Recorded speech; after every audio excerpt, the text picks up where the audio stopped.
വാർത്തകളിലേക്ക് സ്വാഗതം. വാർത്തകൾ വായിക്കുന്നത് പ്രധാന വാർത്തകൾ. നവംബർ 1 കേരള പിറവി ദിന അസംബ്ലി നടത്തി. സ്കൂളിൽ കുട്ടികൾ വിഭവസമൃദ്ധമായ സദ്യ ഒരുക്കി. അറബി ഭാഷാ ദിനം വിപുലമായി ആഘോഷിച്ചു. സാലഡ് ഒരുക്കി 3ാം ക്ലാസ്സിലെ കുട്ടികൾ. സ്കൂളിൽ പലഹാരമേള സംഘടിപ്പിച്ചു. വാർത്തകൾ വിശദമായി. നവംബർ 1 കേരള പിറവി ദിന അസംബ്ലി നടത്തി. കേരള പിറവി ദിനത്തിനോട് അനുബന്ധിച്ച് സ്കൂളിൽ ഒരു പ്രത്യേക അസംബ്ലി സംഘടിപ്പിക്കുകയും കേരള ചരിത്ര ചിത്ര പ്രദർശനം നടത്തുകയും പൂക്കാവ് മിക്സിംഗ് നോർത്ത് LP സ്കൂളിനെ ഹരിത വിദ്യാലയമായി പ്രഖ്യാപിക്കുകയും ചെയ്തു. സ്കൂളിൽ കുട്ടികൾ വിഭവസമൃദ്ധമായ സദ്യ ഒരുക്കി.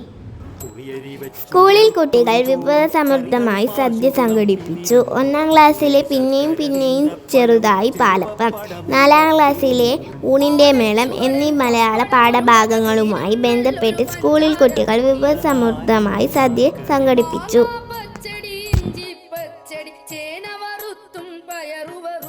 സാലഡ് ഒരുക്കി 3ാം ക്ലാസ്സിലെ കുട്ടികൾ.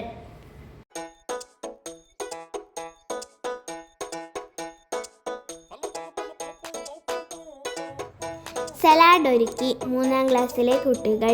3ാം ക്ലാസ്സിലെ EVS ടെക്സ്റ്റ് ബുക്കിലെ ഫുഡ് ആൻഡ് ഹെൽത്ത് എന്ന പാഠഭാഗവുമായി ബന്ധപ്പെട്ട് ഫ്രൂട്ട്സ് വെജിറ്റബിൾസ് സലാഡ് ഒരുക്കി 3ാം ക്ലാസ്സിലെ കുട്ടികൾ.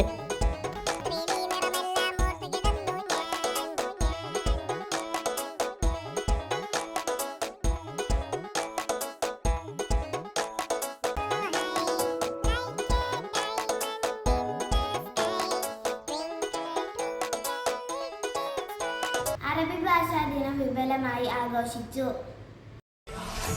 അറബി ഭാഷാ ദിനം വിപുലമായി ആഘോഷിച്ചു. ഡിസംബർ 2 മുതൽ 18 വരെ അറബി ഭാഷാ ദിന പരിപാടികൾ ആഘോഷിച്ചു. ക്വിസ് മത്സരം, പദപ്പയറ്റ്, മെമ്മറി ടെസ്റ്റ്, വായനാ മത്സരം, കളറിംഗ് മത്സരം എന്നിവ കുട്ടികൾക്കായി സംഘടിപ്പിച്ചു. ഖുർആൻ പാരായണ മത്സരവും കയ്യെഴുത്തു മത്സരവും ഓൺലൈൻ ആയി രക്ഷിതാക്കൾക്ക് സംഘടിപ്പിക്കുകയും ചെയ്തു. മത്സരത്തിൽ വിജയിച്ചവർക്ക് manager Asif KP, Saleem V എന്നിവർ സമ്മാനങ്ങൾ നൽകി. സ്കൂളിൽ പലഹാരമേള സംഘടിപ്പിച്ചു.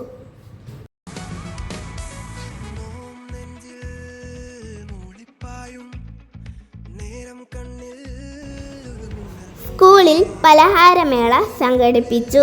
1ാം ക്ലാസ്സിലെയും 3ാം ക്ലാസ്സിലെയും മലയാള പാഠഭാഗങ്ങളുമായി ബന്ധപ്പെട്ട് സ്കൂളിൽ വിപുലമായ പലഹാരമേള സംഘടിപ്പിച്ചു.